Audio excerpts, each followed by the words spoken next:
Hey,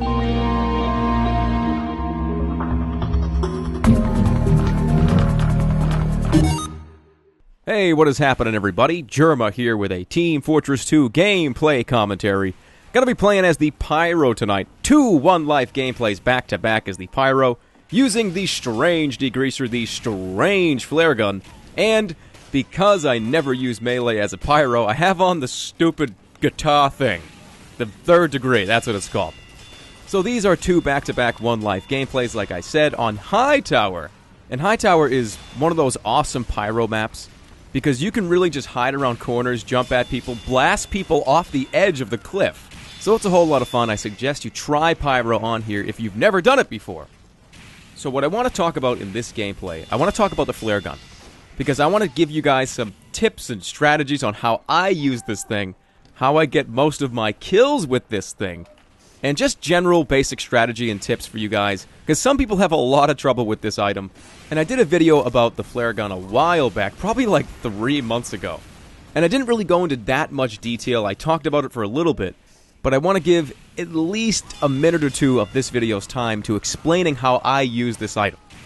Now let me back up for just a second. I want to show you what I'm talking about as I'm talking about it. So your compression blast shoots people up in a straight line. They go up in a straight line and they come down in a straight line. There's no running, there's no moving all over the place, they just go up and come down. So it's really easy to get the timing down.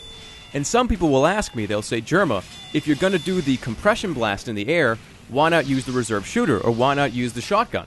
Which they're both really, really good options. They're awesome options. The reason why I don't use them anymore is because the flare gun does 90 damage when you crit somebody. And you're going to crit them if you do this technique. You light them on fire, blast them in the air, and they're also going to take afterburn damage as well.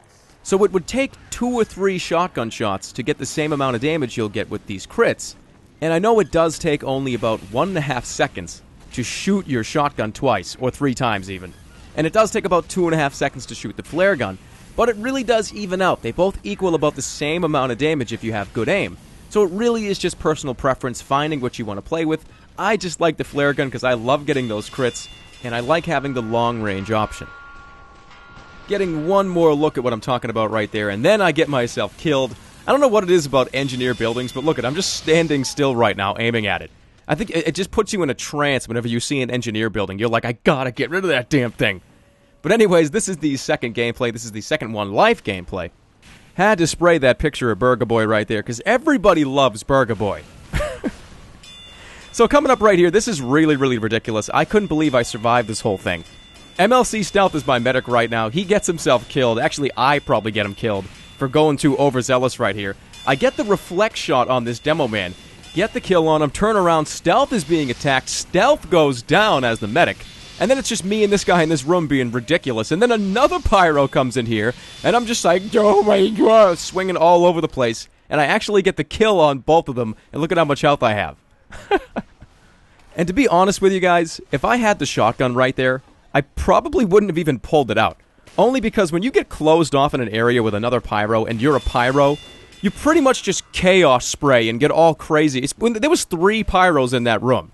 So there's really all you can do is just spray and pray and hope you get the kill on somebody. That's really all you can do.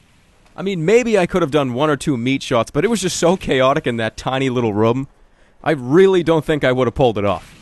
So coming up, this is the best and worst part of Hightower. If you're on the receiving end, it's the worst. If you're on the delivering end, it's the funniest, best thing in the world.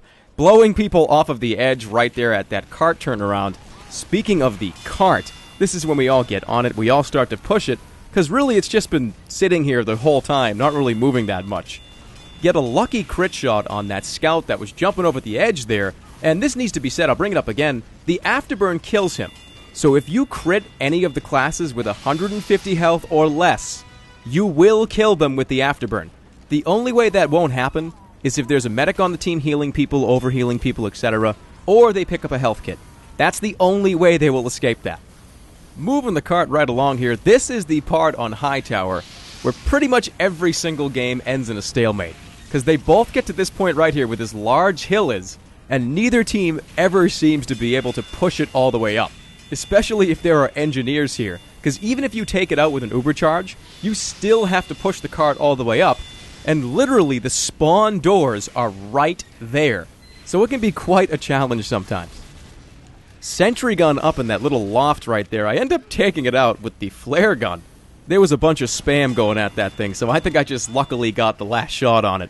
Then Stealth does an uber charge right here, and he gives it to the soldier, then he gives it to me, and was not really expecting that, but I think he was practicing his transition uber. So this is going to be the end of the gameplay right here. I get on the cart going upwards, and instead of just jumping around and trying to get rid of the sniper that's aiming at me, I really didn't even know he was aiming at me to begin with, but I get myself shot right in the face, and the cart goes all the way down. We could have won, but whatever, you take and you give, right? So thank you guys so much for watching. I really do appreciate it, and I will see you guys all soon. Take care, everybody.